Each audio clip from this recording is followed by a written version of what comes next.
Hello kids, we are going to discuss another very important sum from mensuration.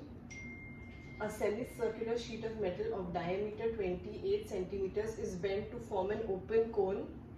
Okay, so what does this mean? There was a semicircular sheet. It looks like this. This is the diameter of the sheet. So what is the radius of the sheet? You know, if the diameter is 28, we are only talking about this semicircle in this portion. Do not get confused. We are only talking about this semicircle. The radius of the semicircle will be half the diameter, which comes to 14 centimeters. So this is my radius for the semicircle. Now we are folding this semicircular sheet into an open cone. This is what the open cone looks like. So now trace what is happening. You have a semicircular sheet. This is half the circumference, because if I had a full circle, the circumference would be 2 pi r. So this portion is 2 pi r divided by 2, which is only pi r, correct? So this will give me the length of this path. On folding, this path becomes the circumference of the cone, right? So this is my cone. This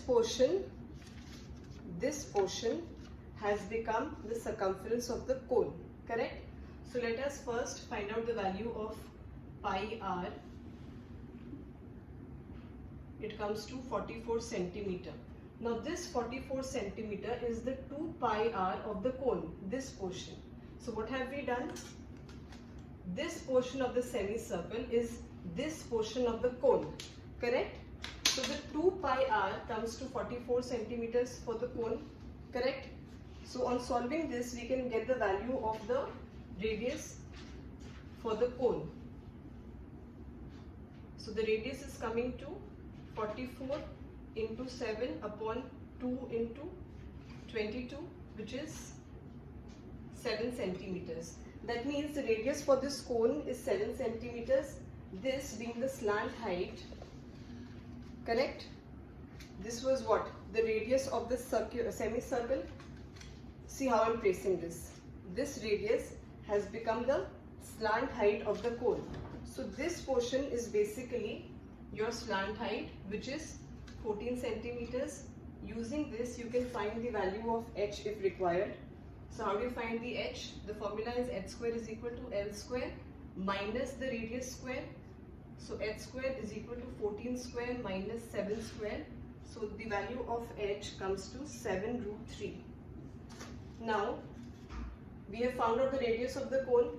So this is the part 1 answer. You have to find the surface area of the cone.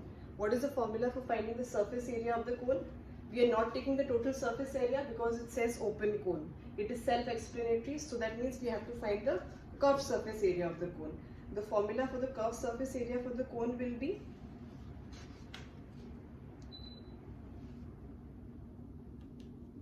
pi rl.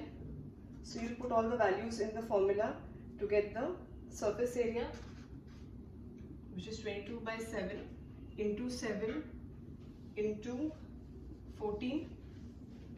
On solving, you get the value as 308 centimeters square. Now to find the volume of the cone, again simple formula. For part 3, volume is 1/3 pi r square h. So 1 by 3 into pi is 22 by 7, correct? The radius is coming to how much? 7. So 7 square, and the height we have found out over here is 7 root 3. Answer will be in centimeter cube. Why? Because it's the volume. On solving, you get the value for the volume to be 1078 root 3 upon 3 centimeter cube. If you want, you can put the value of root 3 as 1.732, multiply and get a simplified answer. Both answers are accepted in the board exam. I hope this sum was clear to you. You all can take a screenshot.